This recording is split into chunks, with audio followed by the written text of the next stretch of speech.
But earlier, you mentioned Barbie. As we said, kids like to play with Barbies. And there's a movie coming out.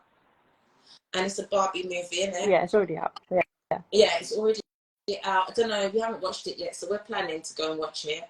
I don't know if anybody that's listening to us at the moment may have watched it. If you have, feel free to drop what you thought of the movie in the comments. But I thought Barbie was like my sort of generation thing. So I thought it was it was for the big people then to go back.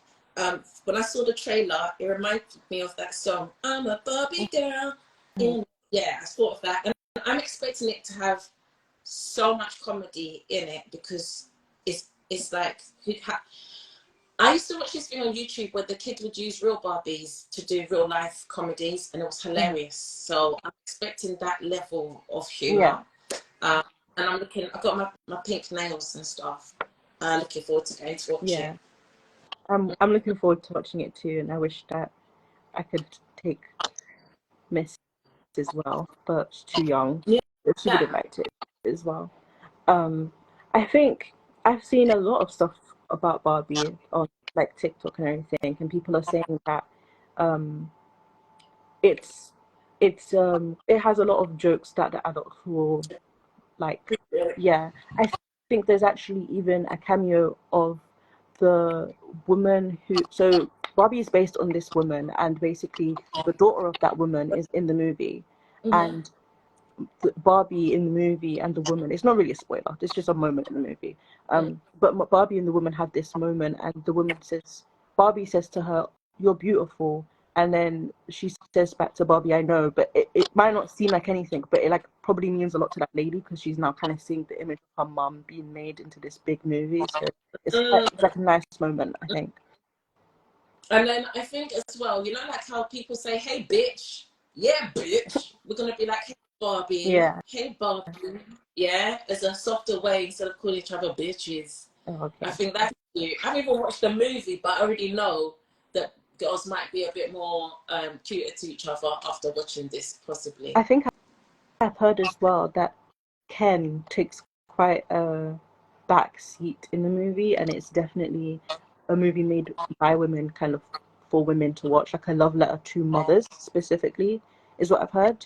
What about Cindy? What happened to Cindy? I feel like Cindy should pass through and be like, apparently there's references to other dolls. Apparently I've seen that there's this reference to Bratz dolls in it. There's a lot of different, you'll catch them. There'll be little like moments, I think, in there that you'll be like, oh look, it's like a reference to that doll, to that little I hope to see references to like anything I've ever seen on everythinggirly.com, because although you might have grown up with the like physical Barbies, I feel like I grew up with the digital Barbie, and so that will be interesting to see if they have any reference to that at all, because that's I guess newer and I might not be included, but it would be nice to see it. I've also heard that because of how successful the Barbie movie is, they're thinking of actually doing 17 other movies based on other Mattel, franchises. So that could be like cool as well. Yeah. I wonder if Cindy and Barbie had a versus, who would win? And I know that it's Barbie she's already got the hits, so it's going to be hard to even do the versus. But I wish they had given Cindy a chance. Give her a chance, man. And just the fact of her having I was obsessed with mascara. It was the only makeup I could get away with as a young person. And she had real eyelashes. Yeah. I really liked Cindy. I don't know why she didn't get a bit further. Like, if they should have been going toe to toe, so there could be a bit of competition, like Nikki, I feel like I grew up way more in the Bratz era, like the Bratz and the My Scene. That was much more my like. So for me, seeing Barbie get all of it, like I like Barbie, but I'm always gonna be a Bratz girl. Like I just like Bratz a bit more. That's the generation. I just do. So for me, it's not really ever Barbie versus Cindy, because I guess that is not in my generation. But Barbie versus Bratz is definitely like.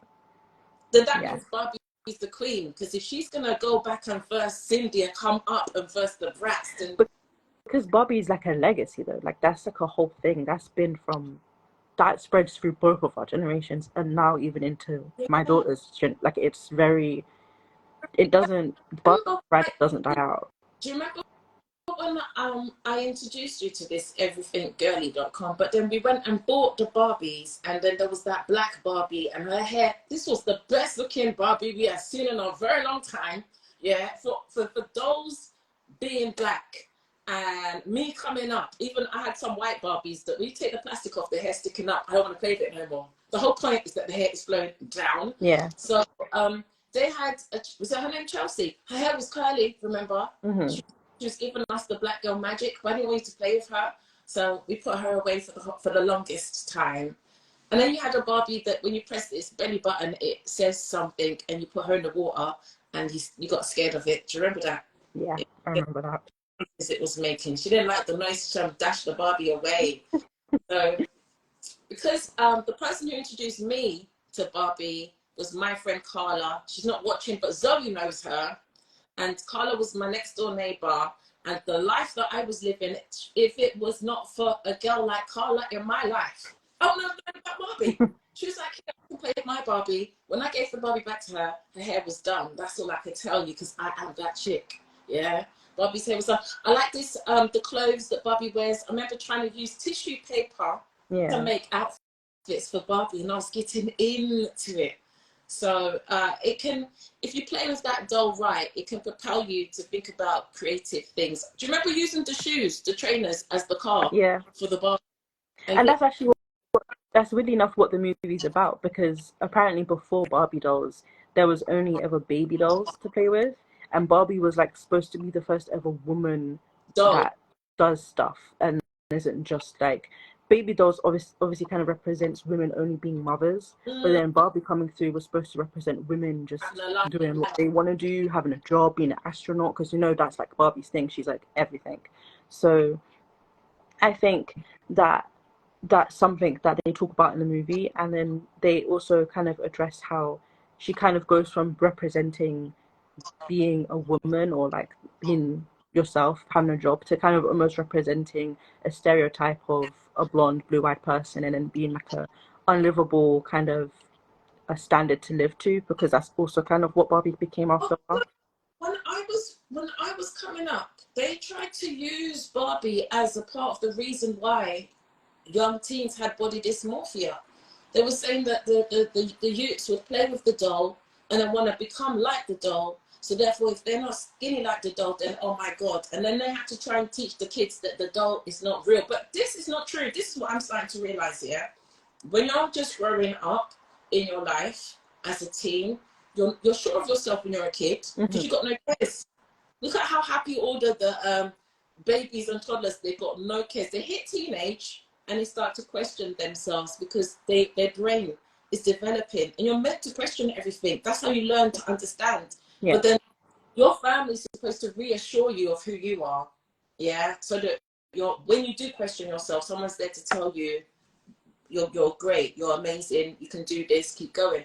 But if you're not from a good family, or if your parents are emotionally unavailable, or whatever the situation might be, if you're not getting the reassurance, you then can continue to tell yourself that you're not good enough, that you can build a whole, if the brain is crazy, what it can do to you if there's nothing or no one to block you from thinking in that way. There's people having to go into therapy to learn how to think in a way that allows them to live a better life. So I don't think a lot of the stuff people go through unnecessarily because of, but I think these things do prompt, they induce, just like social media. If we've come away from toys and stuff, and people just, by looking at this social media too much, can induce some sort of self-image issue for people. So then it'll go back to how you talk to yourself in your mind. When you look at images, what do you think, and what are you saying to yourself? Is it healthy? That's where people need to be going to avoid the dysmorphia, the self-judgment, and to increase some sort of self-love.